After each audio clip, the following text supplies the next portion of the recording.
रघुनंदन राघव राम हरे सिया राम हरे सिया राम हरे। मित्रों, अब तो आप समझ चुके होंगे कि हम किस वंश की बात करने वाले हैं। तो आइए आज हम बात करते हैं सूर्य वंश की एक शाखा रघुवंश के बारे में। आपको ये पंक्ति जरूर ज्ञात होगी, रघुकुल रीत सदा चली आई, प्राण जाई पर वचन न जाई। रघुवंशी राजपूत बात के धनी होते हैं, अगर वचन दे दिया तो निभाते हैं, चाहे कोई भी कीमत क्यों न चुकानी पड़े।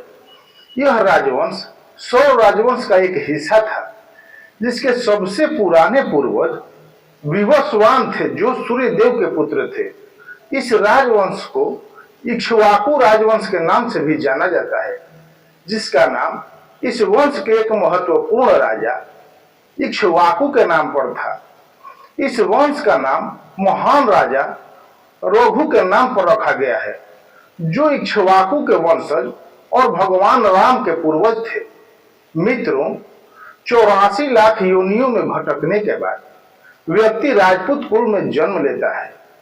इसलिए मैं समय समय पर राजपूत वंश के बारे में जानकारी आपसे साझा करता रहता हूँ। मुझे बहुत गर्व होता है राजपूत वंश के बारे में जानकारी आपसे साझा करते हुए। अगर आपको भी अपने क्षत्रिय कुल पर गर्व है तो कमेंट में जय राजपूताना और अपने जिले का नाम जरूर लिखें, ताकि समझ में आए कि हमारे भाई देश के किस किस हिस्से में निवास करते हैं। आइए अब आते हैं अपने विषय पर। इस वंश के संस्थापक विवस्वान या कहें मनु थे, जिन्हें अर्क तनय अर्थात सूर्य का पुत्र कहा जाता था। ऐसा माना जाता है कि वे सृष्टि की उत्पत्ति के समय से ही जीवित थे।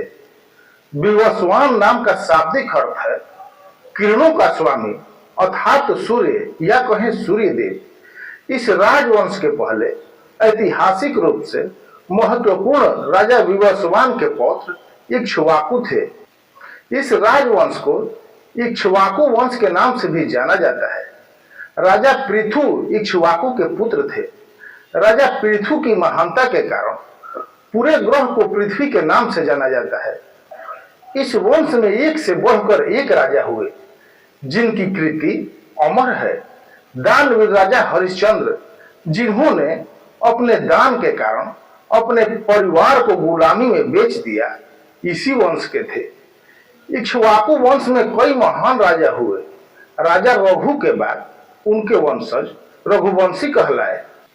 मानधाता, जिनके बारे में कहा जाता है कि उन्होंने वैदिक काल में पूरी पृथ्वी पर शासन किया था और देवताओं के प्रमुख इंद्र को पराजित किया था। राजा रघु के पुत्र औज थे। औज के पुत्र दशरथ, जो कि राम लक्ष्मण भरत और शत्रुघ्न के पिता थे।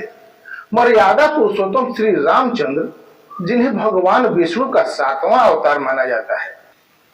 हर हिंदू उनकी पूजा करता है, इसी वंश के थे। अयोध्या के राजा बनने से पहले राम की कहानी रामायण में वर्णित है। सिंहासन पर बैठने के बाद उन्होंने अश्वमेध यज्ञ किया। उनके छोटे भाई भरत ने गांधार देश जीता और वहीं बस गए।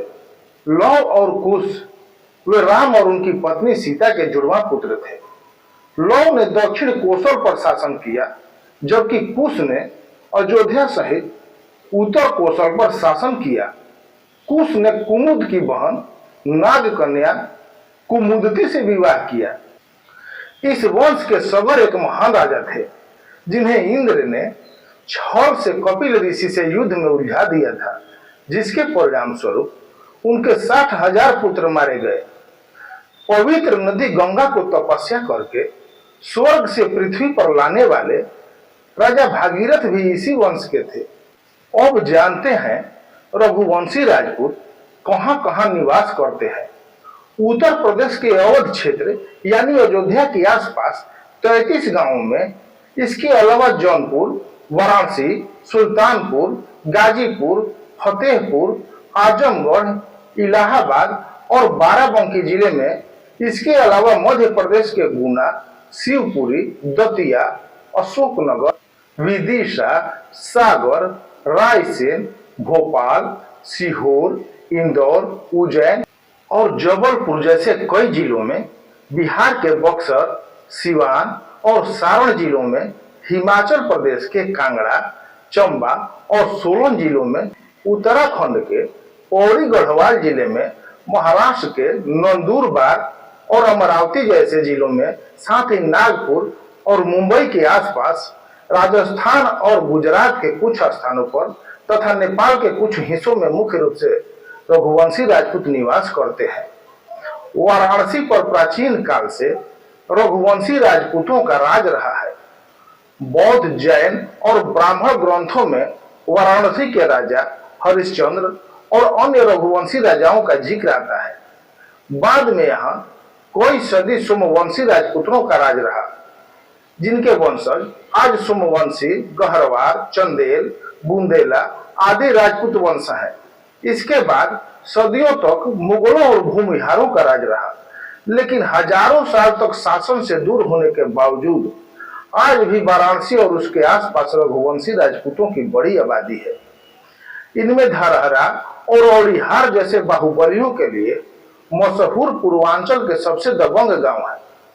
औड़िहार के लिए माना जाता है कि यहाँ पूर्वांचल बिहार के समस्त क्षत्रियों ने मिलकर हुड़ों को हराया, तभी इसका नाम हुड़हार से होते हुए औड़िहार पड़ा। आज भी यहाँ कई किलोमीटर में बिखरे पुरातात्विक अवशेष मिलते हैं। सबसे ज्यादा वाराणसी शहर में रहने वाले रघुवंशी राजपूतों की आबादी है।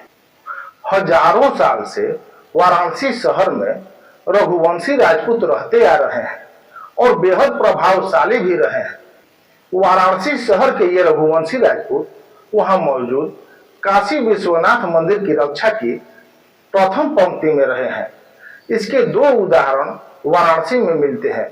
जब 1809 और 1857 में मुस्लिम आबादी ने काशी विश्वनाथ मंदिर पर हमला किया, 1809 में शहर की मुस्लिम आबादी विशेषकर जुलाहों ने मंदिर पर हमला किया, तो इसके बदले में शहर के राजपूतों ने मोर्चा संभाला, जिसमें 80 मुसलमान मारे गए। अगले दिन मौका देखकर जुलाहों ने मंदिर परिसर में गाय काट दी, जिससे आग बबूला होकर राजपूतों ने कोई दिन तक जुलाहा मोहल्ले पर हमला करते हुए उसे पूरी तरह नेस्तनाबूद कर दिया। इस दौरान औरंगजेबी मस्जिद सहित 50 से ऊपर मस्जिदों को क्षतिग्रस्त किया।